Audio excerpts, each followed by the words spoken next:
દિવસ જે દિવસ આપ સર્વે ઉમ્મીદ ગ્રુપની સાથે અને ઉમ્મીદ ગ્રુપ આપની સાથે ઉજવવા જઈ રહ્યું છે અને ઉજવણી જે કરી રહ્યું છે તે ગ્રુપની વાત કરું તે ગ્રુપ તે ઉમ્મીદ ગ્રુપ કોઈ પણ રાજકીય પાર્ટી સાથે જોડાયેલું નથી અને ઉમ્મીદ ગ્રુપની પાછળ કોઈ પણ રાજકીય હેતુ છુપાયેલો નથી।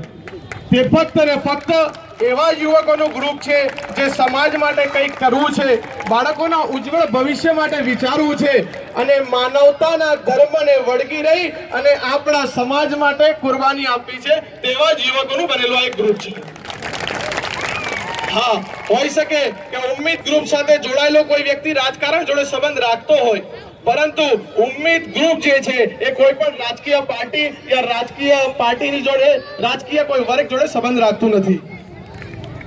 આજે 26મી જાન્યુઆરી 2017 આજે ઉમ્મીદ ગ્રુપને 13 મહિના પૂરા થયા અને એ 13 મહિનાની અંદર ઉમ્મીદ ગ્રુપે જે કામગીરી કરી છે, જે સમાજ માટેની સેવા જે કરી છે, જે પોતાની તાકાત કરતા પણ વધારે કુરબાની આપી છે, જેનું વર્ણન શબ્દોમાં કરવું ઘણું મુશ્કેલ છે, પરંતુ આજે જે મને તક મળી છે તે સાથે હું મારા મનના વિચારો અને ઉમ્મીદના જે કામો જોયા છે તેનું ટૂંકમાં હું આપ સૌને સર્વક વર્ણન કરું છું। આપ સૌ તો માહિતગાર હશો જ કે અખબારના દ્વારા પત્રિકાઓના માધ્યમથી અને જેના કામો થયા છે એવા ભાઈઓના મોહેથી પણ આપ સર્વે ઉમ્મીદ ગ્રુપનું નામ તો સાંભળ્યું હશે, ઉમ્મીદ ગ્રુપના કામોથી પણ આપ સર્વે માહિતગાર હશો, પરંતુ ઉમ્મીદના જે કામો છે તેને પૂર્ણ આપને બતાવવા જરૂરી છે। તો 26મી જાન્યુઆરી 2016ના રોજ ઉમ્મીદ ગ્રુપ તરફથી શાળા નંબર 25 ની અંદર ભણતા બાળકો જેમનો ભણતર પ્રત્યેનો પ્રેમ વધે, ભણતર તરફ લગાવ વધે, ભણતર તરફ મોહબ્બત વધે, તે જ હેતુસર શાળા નંબર 25 ની અંદર ભણતા દરેક બાળકોને ઉમ્મીદ ગ્રુપ તરફથી 26મી જાન્યુઆરી 2016ના રોજ સ્કૂલ બેગનું વિતરણ કરવામાં આવ્યું હતું।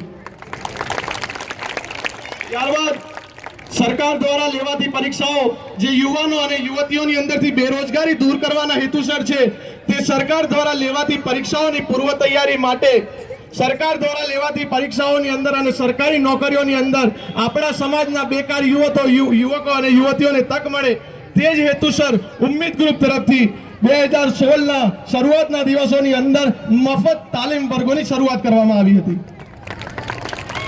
આગળ હું જણાવું તમને તો તારીખ 7મી એપ્રિલ 2016ના રોજ ઉમ્મીદ ગ્રુપે એક એવું પગલું ભર્યું છે કે સરકાર દ્વારા બાળકોને મળતી શિષ્યવૃત્તિ, જેની અંદર લઘુમતી શિષ્યવૃત્તિ જે સરકાર દ્વારા બાળકોના ભણતર માટે આપવામાં આવે છે, તે બાળકોની શિષ્યવૃત્તિ ઉપર સરકાર દ્વારા કાપ મૂકવામાં આવ્યો હતો।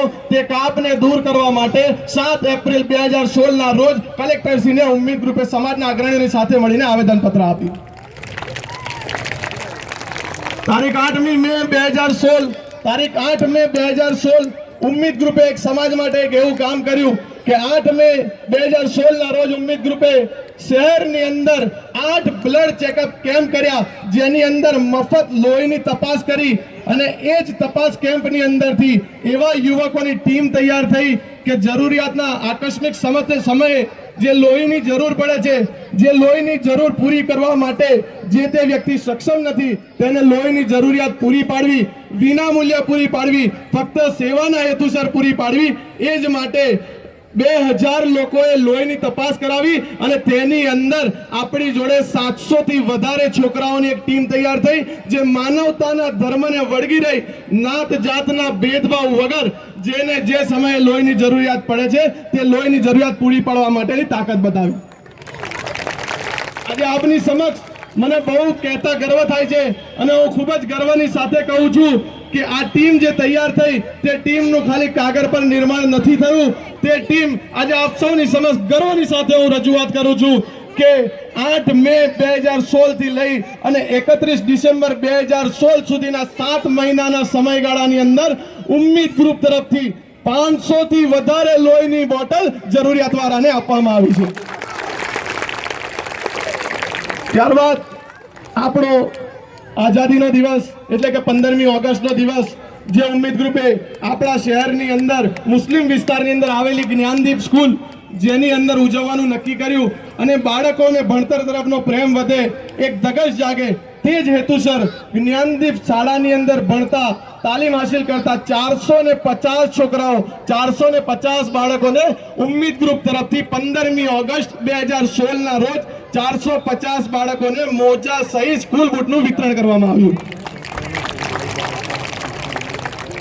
દૂર ના જઈએ અને જો નજીકના સમયગાળાની જો વાત કરીએ તો ડિસેમ્બર 2016 ના આખિર 18મી ડિસેમ્બરના રોજ આપણા શહેરની અંદર દારુલ ઉલૂમ જે ચાલે છે, જે મોટા મદ્રસાના નામથી ઓળખાય છે, તે મોટા મદ્રસાની અંદર તાલીમ મેળવતા બાળકો કે જે દીન અને દુનિયાવી બેવ રીતની તાલીમ મેળવે છે તેવા બાળકો અને આપણા શહેરથી 10 કિલોમીટરના અંતરે આવેલા નાપા ગામની અંદર ચાલતા મદ્રસા દારુલ ઉલૂમ અહેલે બેત અને આણંદનો મદ્રસો દારુલ ઉલૂમ બેવ મદ્રસાની અંદર દીન અને દુનિયાની તાલીમ મેળવતા જેટલા પણ બાળકો છે દરેક બાળકોને ઉમ્મીદ ગ્રુપ તરફથી ગરમ ધાબળા અને જેકેટનું વિતરણ કરવામાં આવ્યું.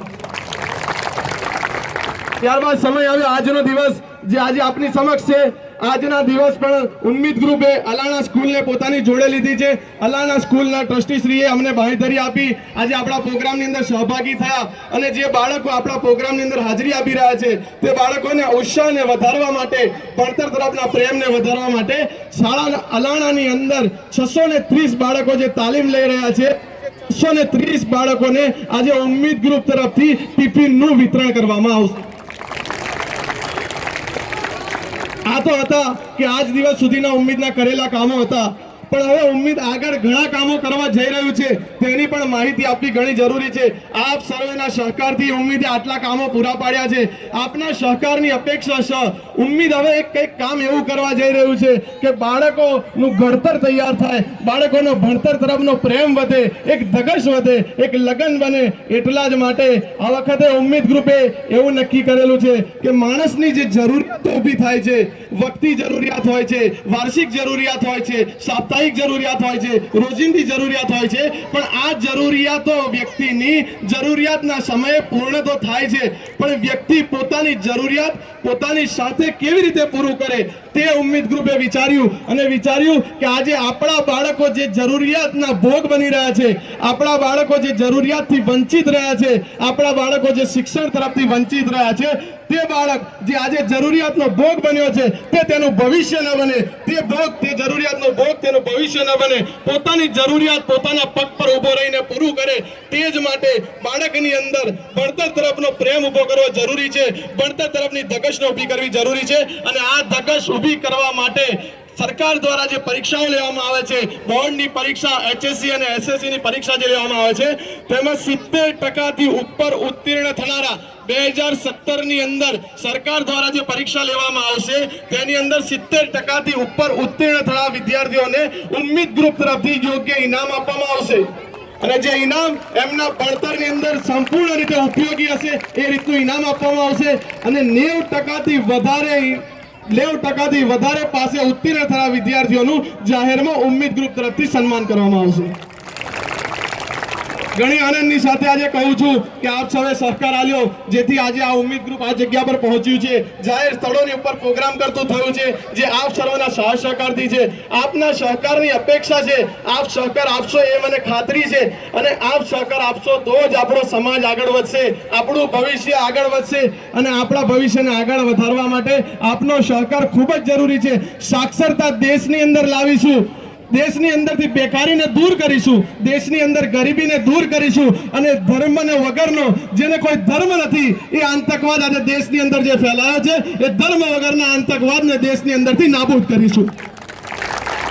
મારો દેશ જે આજે આતંકવાદનો શિકાર બની રહ્યો છે તેનું મુખ્ય કારણ એક જ છે કે આજે દેશની અંદર સાક્ષરતા નથી. તો એ આતંકવાદને ઠામવા માટે, કે જેનો કોઈ ધર્મ નથી, એ આતંકવાદને ઠામવા માટે અમે અમારા ભવિષ્યને ભણાવીશું, અમારા ભવિષ્યને તૈયાર કરીશું, દેશની અંદર સાક્ષરતા લાવીશું અને દેશને મહાસત્તા બનાવીશું. દેશને મહાસત્તા બનાવવા માટે જે પણ જાતનું યોગદાન આપવાનું જરૂર પડશે, બલિદાન આપવાની પણ જરૂર પડશે, તો ઉમ્મીદ ગ્રુપ દેશની પડકે હંમેશા માટે ઊભું રહેશે. અંતમાં આપ સર્વે બહુ સારી રીતે સાંભળ્યું. અંતમાં જે દેશની જમીન ઉપર આજે આપણે ઊભા છે, જે ભૂમિ ઉપર આપણે ઊભા છે, તે દેશ આઝાદ પણ થયો અને આપણા હાથની અંદર આપણા કાનૂનો પણ આવ્યા. એ દેશની શાનની અંદર હું બસ 2 લીટી કહી અને મારી વાતને અહીં પૂર્ણ કરું છું.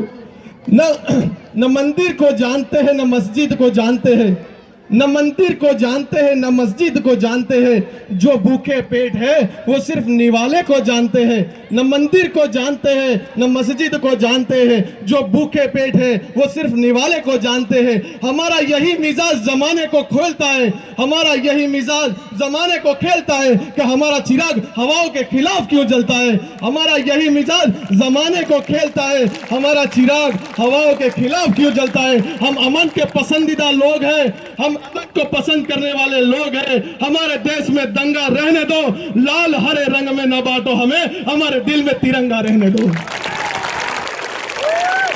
ખૂબ ખૂબ ધન્યવાદ. આપણે ખૂબ જ સારી રીતે સાંભળ્યું. બસ ઉમ્મીદના કામો આપણે જોયા, સાંભળ્યા. હવે હું આપ સૌને વિનંતી કરીશ કે જ્યારે જ્યારે ઉમ્મીદને સહકારની જરૂર પડે આપની પાસે આવે, સહકાર આપશો. જે રીતની સલાહની જરૂર પડે આપ માર્ગદર્શન આપશો. આપણું માર્ગદર્શન એ ઉમ્મત માટે, આપણા સમાજ માટે એક નવો રાહ તૈયાર કરશે. અમે ઇન્શાલ્લાહ નિયત કરી છે કોમ માટે જે પણ બલિદાન, સમાજ માટે જે પણ બલિદાન આપવું હશે તેની માટે તૈયાર છે. અને આપ સૌના સાથ સહકારની હું વિનંતી કરીને મારી વાતને અહીં પૂર્ણ કરું છું. ખૂબ ખૂબ આભાર આસિમભાઈ ખેડાવાળાનો, ખૂબ ખૂબ આભાર જેમણે આપણાને